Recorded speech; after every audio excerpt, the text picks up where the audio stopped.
My girlfriend always said, "You're too sensitive.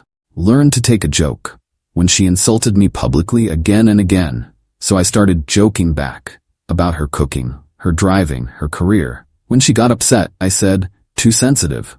Learn to take a joke." The day she realized she'd created a monster. I, 26 male, am sitting here wondering how the hell my relationship turned into a psychological experiment on double standards. My girlfriend Natalie, 28, and I have been together for 2 years. She's objectively attractive, works in fashion marketing, and has this whole brutally honest persona that her friends eat up. Problem is, her only goes one direction. It started small. Little digs at parties. "This is my boyfriend Alex. He's in accounting. I know. Thrilling, right?" At least he's consistently boring. Everyone would laugh. I'd force a smile. Later I'd tell her it bothered me. "Oh my God, you're so sensitive. It's just a joke. Learn to laugh at yourself." Then it escalated. Last month at her friend's engagement party, Alex wanted to wear his blue shirt, but I told him it makes him look like a Best Buy employee. He still wore it. Can you believe it? Now everyone's gonna ask him where the electronics section is. 60 people laughed. I stood there holding my drink, feeling like an idiot. In the car after, that was humiliating, Nat. "Babe, you're being dramatic. It's called having a sense of humor. Maybe if you didn't take everything so personally, you'd actually be fun at parties." The pattern was always the same. She'd mock me publicly, I'd express hurt privately, she'd call me sensitive, dramatic, boring, I'd apologize for overreacting. Repeat. 3 weeks ago, she did it at my company dinner. My workplace event.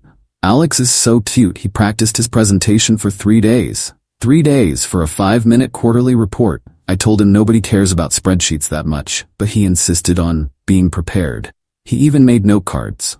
My boss was there, my team was there, everyone gave those awkward sympathy laughs. That night, I didn't say anything. I just made a decision. If jokes at your partner's expense were just having fun, then let's have some fun. Update 1. Started small the next morning. She made breakfast. Scrambled eggs that were basically rubber.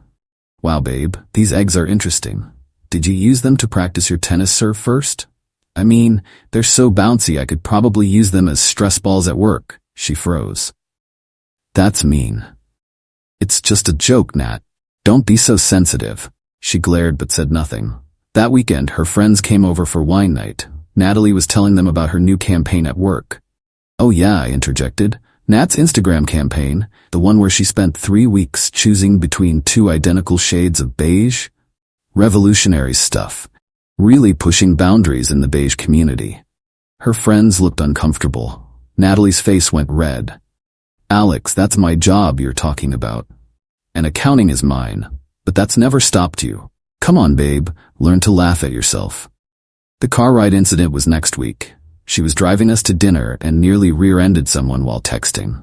At dinner with her parents, I casually mentioned, "Your daughter's driving is an adventure." Today she almost introduced us to the car in front of us because she had to respond to a meme. Multitasking queen. Well, if you count almost causing accidents as a task. Her dad laughed nervously. Her mom looked concerned. Natalie was speechless. In the bathroom, she cornered me.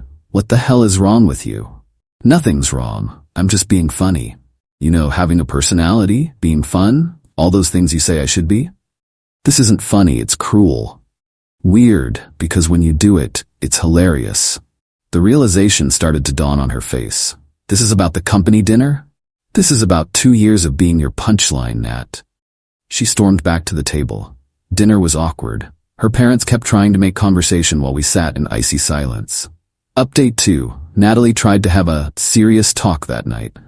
"You're being vindictive," she said. "I'm being hilarious," I corrected. "You just need to develop a sense of humor." "This is different." "How?" Because you're doing it to hurt me." "And you were doing it to what exactly? Express your love?" She couldn't answer that. The next few days were tense. She stopped making jokes about me, but she also stopped talking much at all. Then came Friday, her company's cocktail party. She introduced me to her boss, Miranda, a woman she desperately wanted to impress. "This is Alex," she said carefully. "Oh, Alex," I said brightly. "Nat talks about you all the time, Miranda. She does the funniest impression of your morning meetings. Show her, babe. Do the thing where Miranda explains synergy. Natalie went pale. That's not. She's being modest. It's spot on. The voice, the hand gestures, everything. Had the whole apartment dying last Tuesday. Miranda's smile tightened. How interesting. Later, when her coworker complimented her dress, I jumped in. She should look good in it. She spent 4 hours shopping for it. 4 hours. For one dress. I told her, babe, it's not the Met Gala, but you know Nat. She treats every event like it's Fashion Week. The coworker laughed uncomfortably. Natalie excused herself to the bathroom. When she came back, her eyes were red. Happy now? She whispered. I'm having a great time. This is what you wanted, right? For me to be more fun at parties? The ride home was silent until she exploded. You're ruining my reputation. The same way you ruined mine at my company dinner? That was different. People know I joke around. And now they know I do too. Congrats, babe, you got exactly what you asked for. A boyfriend who can take a joke and give it back. Isn't this fun? She started crying. Real tears, not manipulation tears. I didn't realize. Didn't realize what? That being publicly mocked hurts? That being someone's constant punchline is exhausting? That having your partner undermine you in front of people you respect feels like betrayal? She was quiet for a long moment. I thought you knew I didn't mean it. But everyone else didn't know that. They just saw you constantly putting me down for laughs. Update 3. You'd think that conversation would have been the end of it. Nope. Natalie went nuclear. Instead of apologizing or self-reflecting, she decided I was the villain. She called her mom crying, telling her I'd humiliated her in front of her boss. Her mom called me. Alex, Natalie is very upset. This isn't like you. Actually, this is exactly like Natalie. I'm just matching her energy. Did she tell you about the 2 years she spent mocking me publicly? She says those were just little jokes. Would you think it was funny if your husband constantly told people you were boring? Or mocked your career? Or made fun of how you dressed? Silence. Then, maybe you two should consider counseling. Natalie's friend group got involved next. Her best friend Brittany texted, "Hey, Nat says you've been really mean lately. Everything okay?" I responded, "Everything's great. Just developed a sense of humor like Natalie always wanted. Funny how she doesn't like it when the jokes go both ways, though." Brittany, she's really hurt. Yeah, being the butt of jokes hurts. Who knew? Then Natalie tried to flip the script on social media. Posted this long thing about toxic relationships and when someone you love becomes someone you don't recognize, and emotional manipulation. The comments were all supportive until I commented, "Interesting perspective from someone who spent 2 years telling rooms full of people I was boring. Remember the engagement party? The company dinner, that comedy night where you literally used our relationship as a stand-up routine?" She deleted the post within an hour. But the kicker came Saturday. She organized a girls' intervention brunch and accidentally included me in the group chat planning it. "Brittany, we need to help Nat deal with Alex's emotional abuse. He's becoming a different person. It's scary." Her sister, has he always been this vindictive? No, he used to be sweet, just boring and safe, you know? Now he's mean, boring and safe. That's what she really thought of me. I screenshot everything and sent it to her with one message. "Now I understand. I wasn't your boyfriend, I was your entertainment." Update 4. Natalie panicked when she realized I'd seen the group chat. "That's not what I meant. Boring and safe? That's literally what you meant. I meant reliable, stable. You meant boring and safe, someone you could mock without consequences because I was too sensitive to fight back." She tried damage control, showed up at my office Monday with lunch, acting sweet. My coworker James saw her and said, "Oh hey, it's the comedian.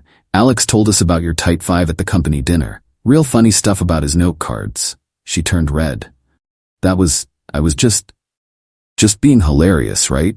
I said, "James, did I tell you about her driving? Comedy gold." She left without saying goodbye. That night, she went full victim mode. Had her mom call me again, "You're being cruel to my daughter." I'm being exactly what she taught me to be. 2 wrongs don't make a right, Alex. You're right. That's why I'm ending this. Tell Natalie we're done. You're breaking up with her through me? No, I'll tell her myself. Just wanted you to know since you're so involved. I went home to find Natalie in my apartment, She had a key, surrounded by tissues, laptop open to apartment listings. You can't break up with me, we live together. No, you stay here most nights. Your name isn't on the lease. Your stuff is here, but you have your own place. I basically live here, then basically move out. She switched tactics. I'll change. I'll stop making jokes. It's not about the jokes anymore, Nat. It's about the fact that you genuinely see me as boring and safe, a placeholder, someone to mock for entertainment. That's not true. Your group chat says otherwise. She started ugly crying. You weren't supposed to see that. That makes it worse, not better. I love you. You love having someone stable to come home to while you play cool girl for everyone else. You love having someone safe who won't leave when you treat them like garbage. Please, Alex, we can work through this. Work through what? The fact that you spent 2 years publicly humiliating me, or the fact that when I gave you a taste of your own medicine, you immediately painted yourself as a victim? She grabbed her phone. I'll delete everything. I'll apologize publicly. For what? For telling everyone I'm emotionally abusive? Or for finally being honest that you think I'm boring?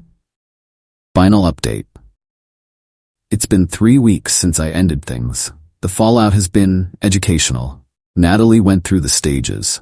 Denial, kept texting like we hadn't broken up. Wanna grab dinner?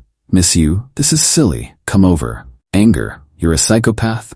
I wasted 2 years on you. You manipulated me. I should have listened when people said you were too boring for me. Bargaining, what if I go to therapy? I'll make a public apology, can we just start over? I'll never joke about you again. Depression. Started posting sad quotes on Instagram. Sometimes the person you take a bullet for is the one behind the trigger. Kind of cringe. Acceptance. Just kidding. She never got there. Instead, she tried to rebrand the whole thing. Told everyone I'd suddenly become abusive and she barely escaped. Posted about surviving emotional manipulation and red flags to watch for. The red flags she listed were hilariously specific. When they can't take a joke but make cruel ones. When they embarrass you in front of your boss. When they turn your friends against you. When they make you feel crazy for having feelings. Girl was literally describing herself. Her friends bought it at first. Brittany even texted me, I hope you get help for your anger issues. I replied, the only thing I'm angry about is wasting 2 years with someone who thought I was a joke. But the truth has a way of coming out. Her coworker Tom, who'd witnessed both her years of mocking me and my recent returns, reached out. Hey man, just wanted to say I get it. She used to make fun of you constantly at work events. The boring boyfriend stuff got old. You just gave her a taste of her own medicine. He wasn't the only one who noticed. My friend Mike's girlfriend told me Natalie had tried to commiserate with her about difficult boyfriends, and she shut it down. I told her, Natalie, you literally spent an entire dinner party making fun of Alex's hobbies. Remember? You called his gaming setup his virgin fortress in front of everyone? Oh yeah, forgot to mention that gem. The last interaction was yesterday. She sent a long email about how I broke her, and she can't trust anyone now, and she's in therapy because of my psychological warfare. I responded, Natalie, I treated you exactly how you treated me for 2 years. The only difference is you had to experience it for 3 weeks. If 3 weeks of your own behavior broke you, imagine how I felt after 2 years. Don't contact me again. She forwarded that to her friends as proof of my cruelty. Brittany actually called me. That email was harsh. Which part? The part where I pointed out the double standard, or the part where I asked to be left alone? You know what you did to her. I literally did exactly what she did to me. If it was wrong when I did it, wasn't it wrong when she did it? Long pause. That's different. Foul. She hung up. Here's what I learned. Some people genuinely believe they're entitled to treat you like garbage and expect you to smile about it. They'll call you sensitive, dramatic, boring, anything to avoid acknowledging that they're just mean. And when you mirror their behavior back to them, they'll cry abuse faster than you can say, double standard. Natalie wanted a boyfriend who could take a joke. Well, she got one. Turns out she was the one who couldn't take it. My only regret? Not doing it sooner. 2 years of being someone's punchline, thinking I was too sensitive, doubting my own feelings.